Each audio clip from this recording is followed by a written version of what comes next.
Hey guys, the Pretty Girl Investor here, and I am back with another video. If you are new to my channel, I am a real estate investor who uses the exit strategy of wholesaling real estate, and this is my vlog. This is where I document my real estate journey and where I help others get started with real estate as well. So I got a request from someone to talk about my first wholesale real estate deal. And if you aren't already subscribed, go ahead and join the family. Hit that subscribe button so you can be the first one to be notified when I release content. Let's get started, guys. Let's jump into the video.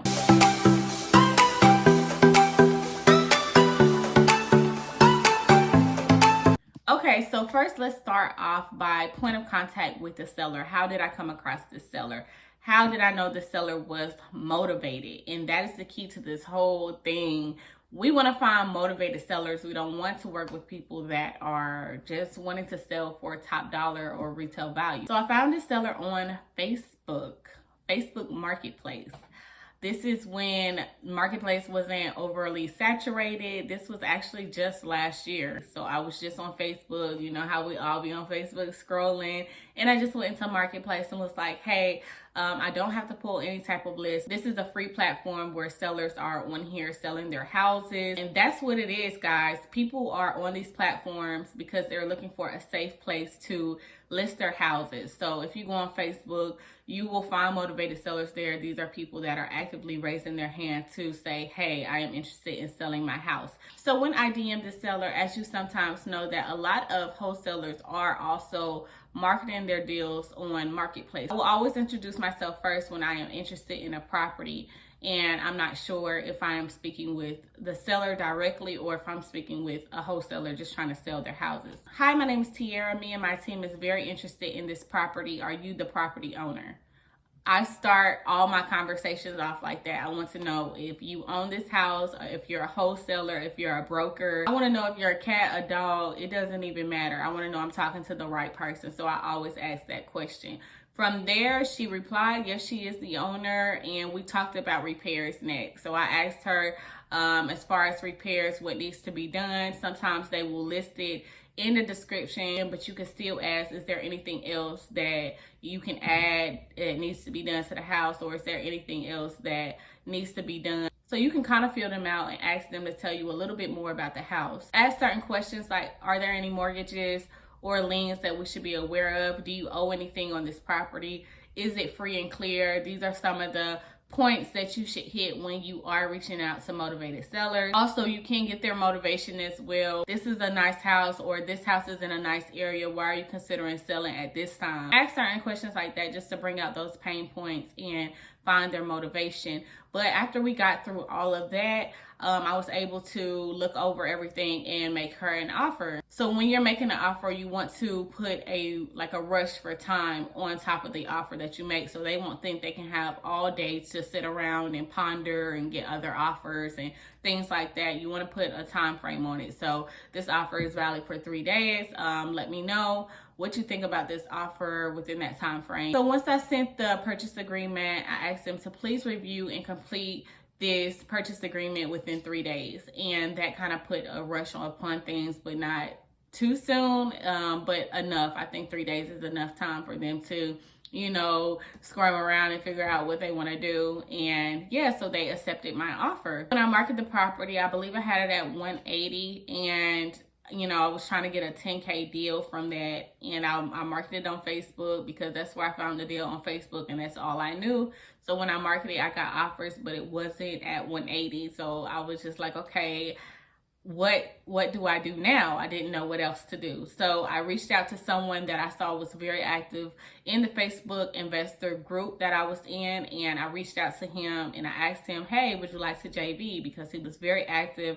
I seen that he was closing deals, and I was just like, okay, well, I'm sure that he could possibly help me find a buyer for this house. Don't be afraid to network, because these people and these real estate investors, they have buyers that you don't, and they know people that you don't. So feel free to reach out to people in your market and network with them, even virtually. If you know people that are in markets you want to also consider doing virtually, reach out to them, talk to them, see what they have going on. They may be closing 100K deals per month. You just never know. So just reach out to them and build that relationship. So that's exactly what I did.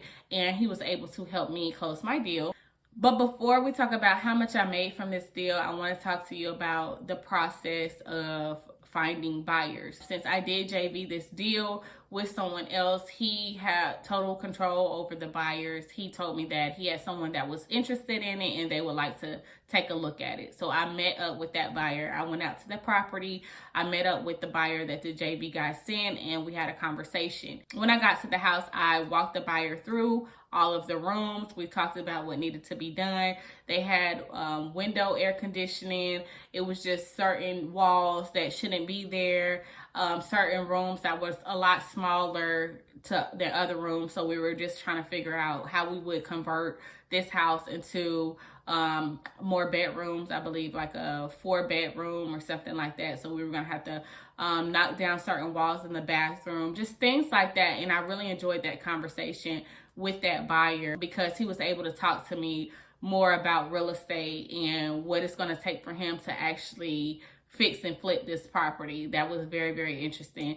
The roof needed to be redone, so he was talking to me about the roof, how much it was going to cost to replace the roof. And oh my God, I was just like, he is not going to buy this daggone house. Like, he's not going to buy this house. He told me everything that was wrong with it. I mean, every room he went in, nah, this needs to be done. This needs to be done. This isn't going to work. This, I got to knock down this wall. I got to fix this. And I was just like, oh my God, like, what the heck did I do? What is going on? Today, he was like, have you gotten other offers on this house? And I was just looking like, in my head, I'm like, yeah, I got the offers on it, but it's like nowhere, where I needed to be. So one thing I want you guys to know is never give the price first, okay? And that is with your sellers and that is with your buyers because they will try to get you. What the buyer did was he asked me, have you gotten other offers on this house? And I said, yes. And he was waiting for me to say what I had got, but I didn't say anything. I just said, yes. Yes, I've gotten other offers. I've gotten about 3 offers today. I didn't lie. It wasn't the offers I wanted, but it was the truth, So if you're waiting for me to tell you what those offers were, I'm not going to tell you anything, So we're just going to be waiting forever if you're waiting on me. So yeah, I told him, yes, I've gotten 3 offers today. And we were just standing there. What the buyer did was he gave me an offer right then and there. And he was like, would you take 180 for it? Because I think the JV guy had marketed up a little higher. That's a little trick, guys. So when we're dealing with buyers, depending on who your buyer is, you want to market your property just a little higher because buyers aren't going to give you exactly what you want for it most of the time. So if you have to market up a little bit more just to get the right number where you need to be at, then do that. He gave me the offer that I was looking for and he said, would you take 180 for it? And in my mind, I'm like, bingo, that's the number I needed. That's the number I wanted. So I had to play it cool. And I was just like, you said 180? He was like, yeah, I can do 180. And I was just like, okay, we can see if we can make that work. I'll reach out to my JV partner and I'll have him give you a call. And he was just like, okay, let me know. But in my head, I'm just like, okay, I got him where I want him. This is exactly where we need to be. And it was a done deal. As soon as I got home, I called up the JV guy and I was just like, hey, look, he said he can do this number. And he went ahead and sent him the assignment contract. The buyer paid the EMD. He submitted all that stuff to the closing attorney, and it was a wrap after that. It was solid. It was set in stone. So I'm just like, oh my God. So from this deal, I made $5,000, which isn't bad. It was $5,000 that I didn't have, and I was excited about it. I'm just like, oh my God, I can't believe I did this.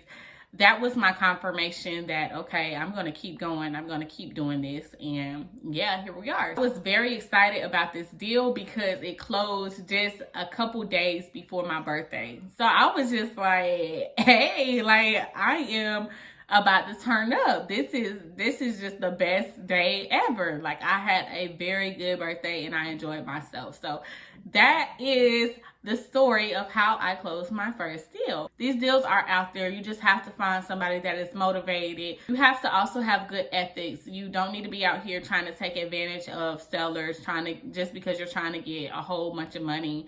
out of them and stuff like that. So have good ethics when you're doing these deals.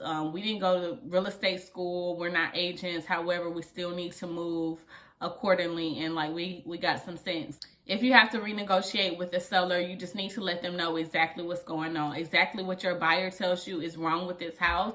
Then that's what you need to go back and tell the seller to renegotiate. So that's why I love the inspection periods, getting a buyer in there. When it's time for inspection, guys, I love inspection because that is an opportunity for us to negotiate deals, okay? So yeah, we can lock this property up at probably what you want for contingent upon an inspection period. So if you go in there and your buyer says like, look, this is wrong with it, A, B, and C needs to be done, that will give you room to negotiate and re-sign another contract. But yeah, guys, that was it for my first wholesale deal. If you have any comments, drop them below, and don't forget to hit that subscribe button so you guys can be first to be notified when I drop another video. See you guys in my next one.